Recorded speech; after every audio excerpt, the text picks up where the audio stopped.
5 గ్యారంటీలు కాదు, మరో 20 గ్యారంటీలు తెలంగాణకు తెచ్చే బాధ్యత మా రాహుల్ గాంధీ తీసుకుంటారని తెలిపారు. ఇచ్చిన హామీలు అమలు చేయకుండా బీజేపీ పార్టీ ఏదో మాట్లాడుతుందని అన్నారు. శ్రీరాముడి పేరుతో రాజకీయాలు చేయడం మంచిది కాదు.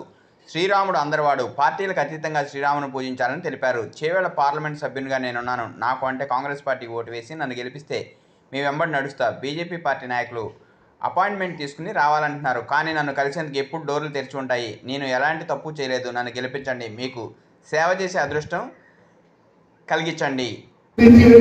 మనమే ఉన్నాం కదా, మరి ఇంట్లో వాళ్ళు ఎంత బాధపడ్డారు. ఇవాళ వాళ్ళ దేవతల స్థానం ఇచ్చిండు. బస్సు అన్నాడు. బస్సు ఇప్పటికీ 1,10,00,000 మంది ప్రయాణం చేశారు. ఉన్నదే 4 కోట్ల జనాభా. అందరూ 2 కోట్ల మహిళలు ఉన్నారు. అందరూ 1,10,000 మంది ఇప్పటిదాకా ప్రయాణం చేసినట్టు. శంషాబాద్ లో జరిగిన ఈ ఇంత పెద్ద సభ, మహిళలు ప్రత్యేకంగా మహిళల సభ, ఇంత పెద్ద ఎత్తున మహిళలందరూ ఇవాళ వచ్చినారు. చుట్టుపక్కల గ్రామాల నుంచి చాలా మంది మహిళలు ఈ సభకు విచ్చేసినారు. విచ్చేసిన ప్రతి ఒక్కరిలో వాళ్ళలో ఒక నమ్మకాన్ని నేను చూస్తున్నాను.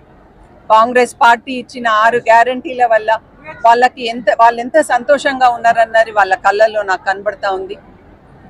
వాళ్ళు కాంగ్రెస్ పార్టీకే మా మద్దతు అంటే, నేను ఈ సదస్సులోనే కాదు, నేను రోజు ప్రతి గడప గడపకి నేను వెళ్తున్నాను. ఎక్కడికి వెళ్ళినా కూడా మహిళలందరూ అమ్మ మేము లాస్ట్ టైం మేము కాంగ్రెస్ని గెలిపించుకున్నాము, ఈసారి కూడా మేము కాంగ్రెస్ని గెలిపించుకుంటాము అని అనటము నాకు చాలా సంతోషంగా అనిపించింది.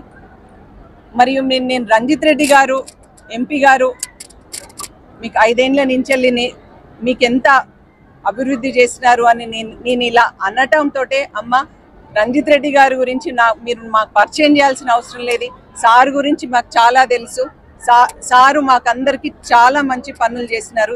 ఎప్పుడు వచ్చినా ఆయన మంచిగా అందరితో పలకరింపుతో ఆయన ఏ పని మేము చెప్పినా ఆయన పరిధిలో ఉన్న ప్రతి పనిని మాకు చేసి పెట్టినారు అన్న నమ్మకాన్ని నేను వాళ్ళలో చూస్తున్నప్పుడు నాకు చాలా సంతోషం అనిపించింది.